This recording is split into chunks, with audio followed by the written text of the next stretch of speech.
right.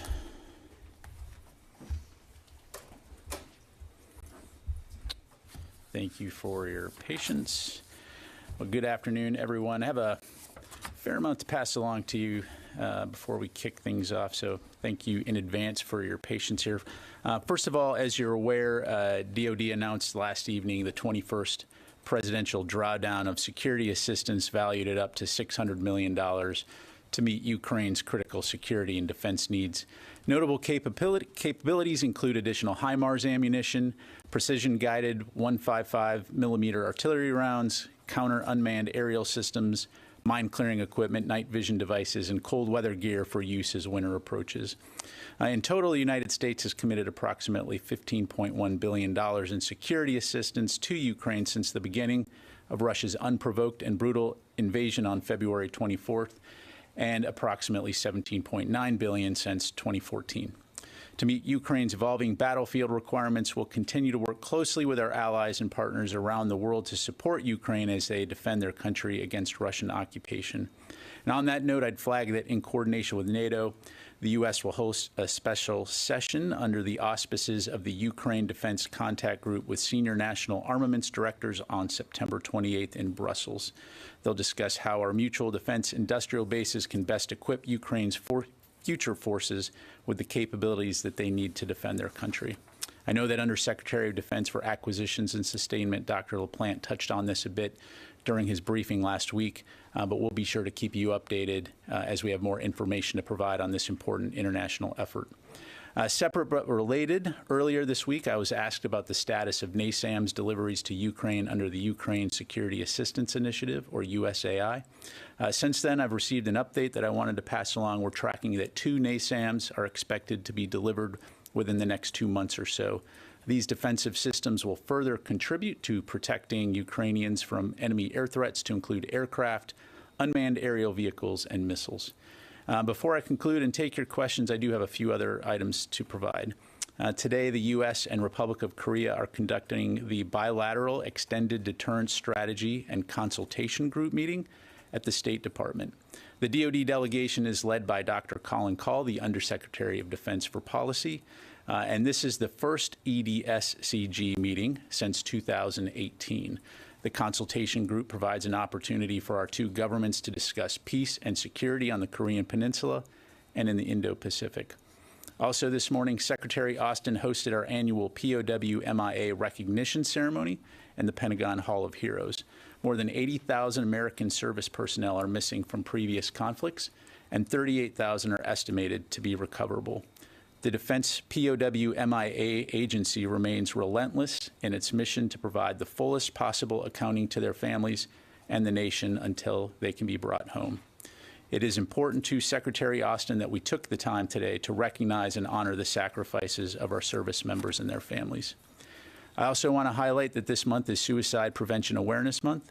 Secretary Austin and Veteran Affairs Secretary Dennis McDonough met virtually yesterday with military and veteran service organizations to reaffirm both departments' commitment to providing mental health and other support resources to our service members and their families.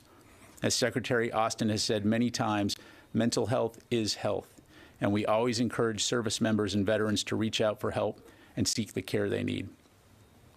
Confidential support is available 24/7 by dialing 988 and pressing 1 or visiting veteranscrisisline.net. And finally, as we head into the weekend, we want to wish the U.S. Air Force and the Department of the Air Force a happy birthday as the service celebrates its 75th anniversary on Sunday. For 75 years, American airmen have excelled as they execute the U.S. Air Force mission to fly, fight, and win, and deliver air power anytime, anywhere in defense of our nation. And with that, I am happy to take your questions. We'll start with AP. Hi, Hey. I'm Noman Merchant with the AP. Let me ask you 2 questions, if you don't mind. The first being about some of the reports of a mass grave site at Izium. President Zelensky said today that there was evidence that people had been tortured, shot, or killed by shelling at and buried at Izium. Can the Pentagon address some of those allegations, and particularly whether Russian forces were involved in wartime atrocities or setting up this mass gravesite at Izium that's been discovered? Yeah, thanks for the question. So we've seen the reports and certainly heard the comments by President Zelensky on this issue. We are tracking that the UN intends to send a team to investigate. So I don't have any specific information to provide other than these kinds of reports are indicative of the suffering that we've seen civilians experience and people in Ukraine experience since Russia's invasion. And I'll ask you another one quickly, if you don't mind, about there are some reports tracking flight tracking software of some of these flights that the government of Florida operated, taking migrants from the San Antonio area to Martha's Vineyard. There are some flight tracking sites that show that the planes originally took off from Kelly Field at Joint Base Lackland. And I'm wondering if the Pentagon is investigating whether Kelly Field was used to fly migrants and if there's anything that's being done to look into future uses of Kelly Field or other Defense Department installations in some of these state actions in immigration. I don't have any information to provide on Kelly Field. I do, I am aware of the migrants that have been brought to Massachusetts, as you highlight. My understanding is that the Massachusetts governor has activated approximately 100 guardsmen to help with that effort there. But in terms of the role of Kelly Field, I don't have any information on that. Thanks. Yes, ma'am. Thank you, General. On the EDSCG meetings. Say that again. Yes. All right. That's a lot of long letters. The U.S. and South Korea extended the deterrence strategy, and the consultation group meeting is being conducted today, as you said. That. How can you assess this 2+2 meeting that has been suspended for 4 years and 8 months? How do I assess why it's been suspended? Well, thanks for the question. I don't have any specifics. I could speculate from here, but I'm not going to do that. Certainly, the relationship that we share with the Republic of Korea, regardless of how frequent those meetings have been, remains ironclad, and it's an extremely important alliance between our two countries. And so today will be another opportunity to just further strengthen the relationship, the security cooperation relationship that we have. So now you're going to a regular time they were going to have a scheduled meeting.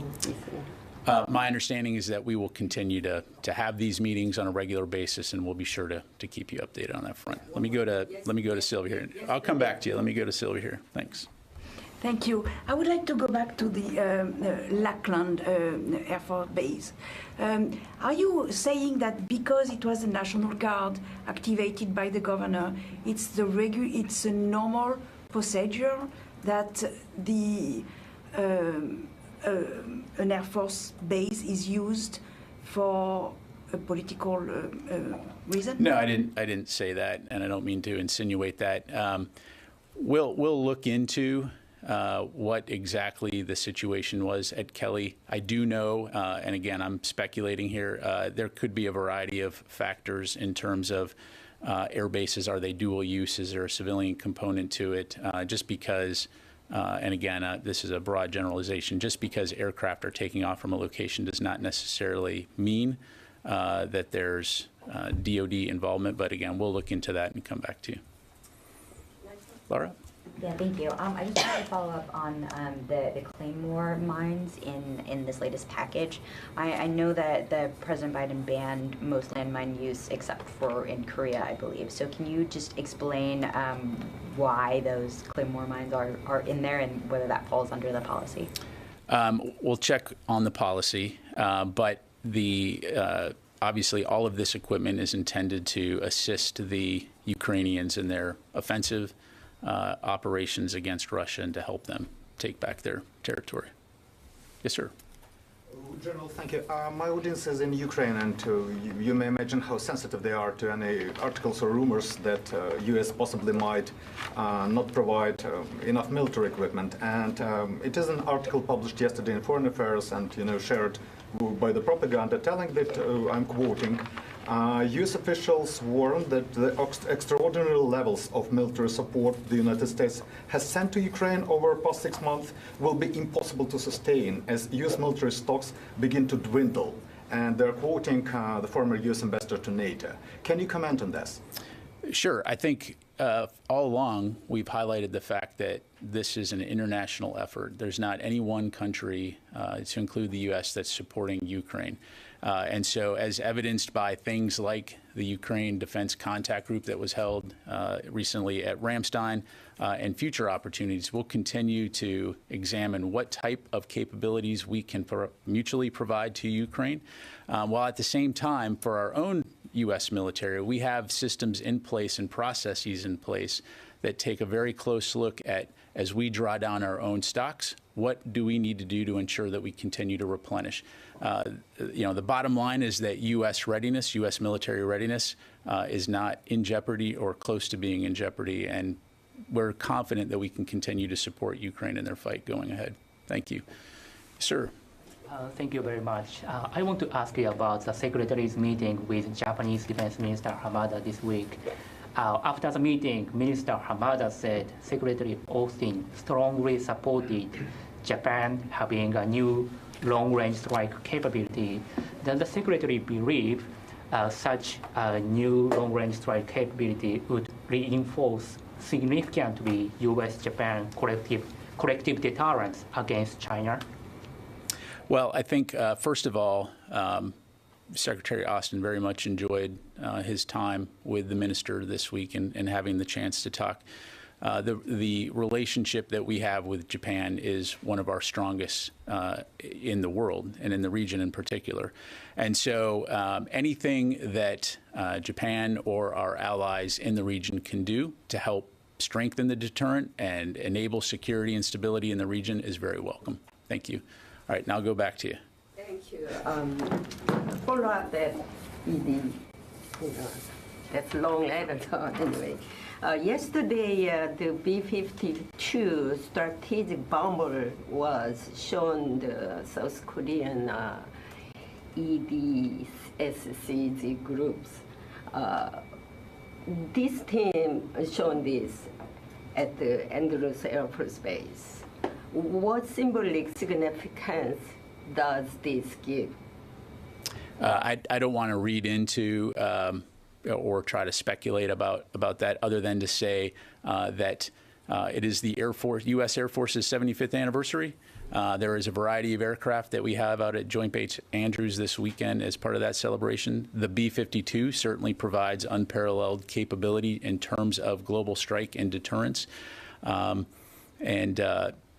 So I'm glad that they were able to go see that. It obviously has played a critical role in U.S. military air power history and continues to play an important role in supporting our alliances worldwide. Thank you. Let me do a couple on the phone here, and we'll come back in the room. I'll go to Barbara. Let me go to Howard Altman first. Hey, thanks, Pat. Couple questions. The first one is a two-parter. Can you confirm the Ukrainian Army's claim that they've fully captured Kupiansk, and then give us a little bit of an operational update? And then the second question is, does the Pentagon assess there's any connection between the Russia struggles in Ukraine and then the fighting between Azerbaijan and Armenia and now Tajikistan and Kyrgyzstan? Thanks. Okay, thanks. I think the first part of your question was you were asking about Kupiansk. Is that correct? That is correct. The Ukrainian Army says that they've fully captured that. And just give us an operational update if you could.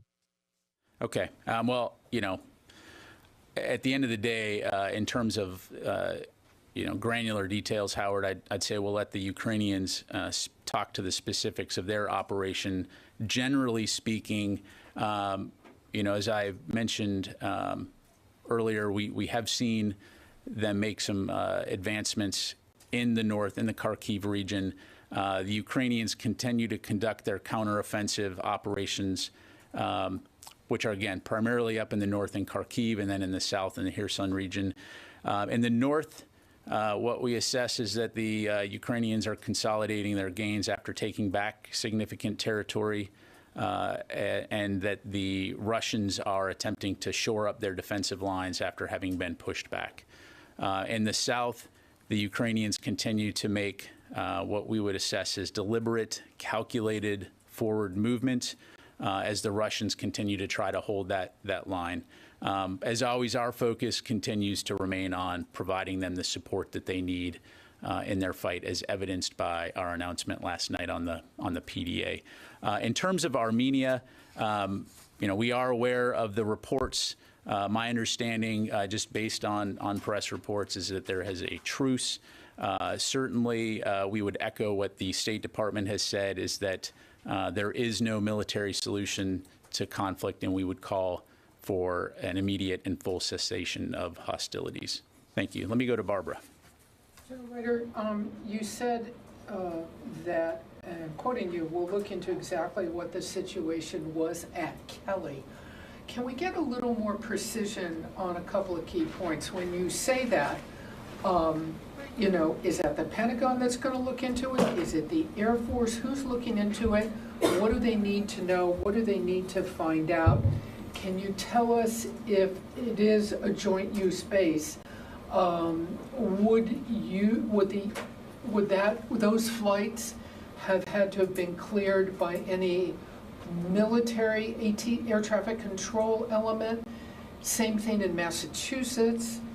And given the fact that this is happening and involving dual use state activated National Guard, what is the directive from the Pentagon on these operations? Or is it clear that active duty military is not to be involved in these operations? In other words, the Secretary, having already rejected DC's request twice, is he now saying, even if there's no request, don't get involved? As much precision as you can. Sure. On this entire thing. Sure. Let me start with the second part first. As I understand it, both missions are conducted in state active duty status under their respective governors. For Massachusetts, I'd refer you to the Massachusetts Governor Office to talk about those National Guard And if I troops. could just briefly interrupt, that means the federal government, the Pentagon, is not paying for the activation of these forces. That is my understanding. Okay. In terms of Kelly and what's happening there, to your point, we'll get with the Air Force, and either we'll come back to you or we'll have the Air Force come back to you on what exactly, if anything, transpired there. But I don't want to make it up from here. And has the Secretary said, either to the Air Force, federal National Guard elements, Army, whoever it may be, no, you are not to be involved in operations where governors send migrants to other states or any of their flights or transportation arrangements? I think in this case, the Massachusetts governor activated the National Guard troops, and so that's where it stands right now. But So, has the Secretary issued any directive, guidance? Has he got any requests from not that state? I'm aware of. Thank you. Not that I'm aware of. Courtney. Whatever the Air Force gets back, that goes to all of us too, not just Absolutely. Barbara, please? Okay. Yeah, And then I absolutely. wanted to ask about a RAND study that came out this week about women's reproductive health. It was the Pentagon requested it several years ago, but it found that there are as many as 7,400 women, active duty women, and DoD civilians may be impacted by the Dobbs decision going forward. So what I'm wondering is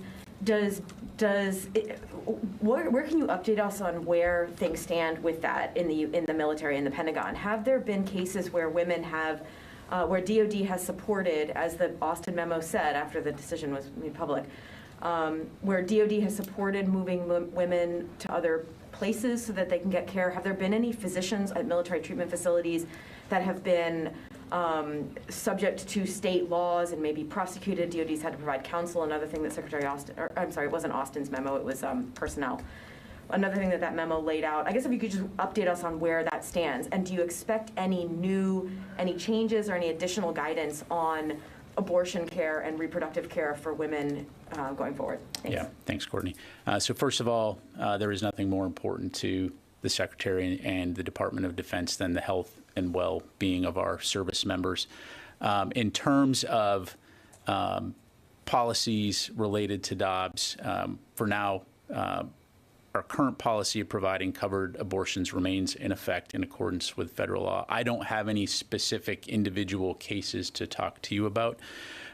But we continue to discuss the impact of DOBS on personnel policies, and certainly we'll keep you updated on that front. So, I mean, is anyone tracking that? Because I know that there's been there's obviously a lot of interest in it in the military community, women, and it's not just active duty. There's also dependents and absolutely.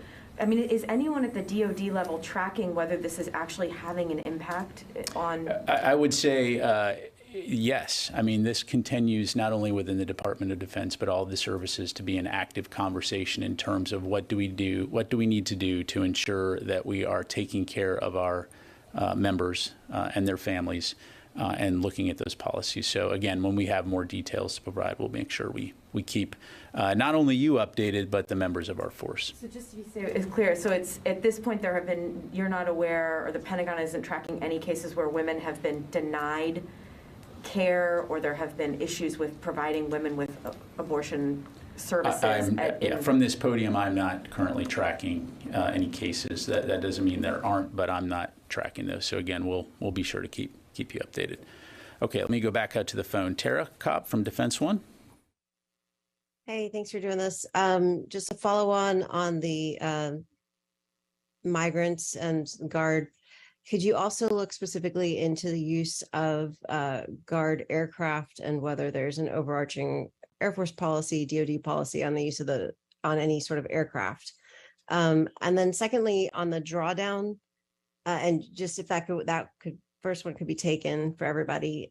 Secondly, on the drawdown, the cold weather gear, could you describe what type of cold weather gear is being sent, and is this kind of the first of a lot of cold weather gear that might be sent for a long winter fight? Thanks. Yeah, thanks, Tara. So copy all on your first point there. Again, we'll take that. In terms of the cold weather gear, we're talking things like parkas, gloves, the kinds of things that you would use for conducting operations in cold weather. And in terms of the future, again, we continue to work very closely with our Ukraine partners and the international community to look at what their needs are. And so we'll be sure to keep you updated if there are future announcements related to cold weather gear that we need to make. All right, let me go to Matt White, Coffee or Die. Yeah, thank you for the briefing, sir. The Ukrainian Ministry of Defense, can you hear me? I can hear you. Great. The Ukrainian Ministry of Defense put out a release today describing that they have reports of Russian soldiers retreating across the Dnieper River using stolen motorboats from residents locally. I'm wondering if you have any reports of that, and also a little bit beyond that, if there are other reports that you're getting that might speak to sort of if the retreat in that area has been particularly disordered. Thank you. Sure. I don't have any comments or information to provide on that level of detail, Matt. Again, I'd refer you to the Ukrainians to get those kinds of updates. In terms of characterizing the Russian retreat, again, beyond what we've already talked about in terms of as the Ukrainians conducted their counteroffensive in the north, in the Kharkiv region, as mentioned, we saw the Russians fleeing over the border in some locations. And of course, the reports of low morale, logistics issues, sustainment challenges. Beyond that, I don't have any other details to provide. Okay, I can take one or two more. Yes, sir. Constantine with military.com. On the topic of POW MIA Day, there are at least 2 Americans that are being held captive in Ukraine at the moment. I think a few others have gone missing. Do you have any updates on the Americans that are currently being held captive by Russian separatist forces? I do not have any updates. Thank you. And is there any new message to the veterans that are currently fighting in the country? To U.S. veterans fighting in the country? I don't have a message to pass along. Thank you. Okay. I'm sorry. Last question. Back to Ukraine, a senior State Department official said yesterday, or expected yesterday, heavy fighting in Ukraine during the fall as both sides try to reposition themselves in preparation for the winter.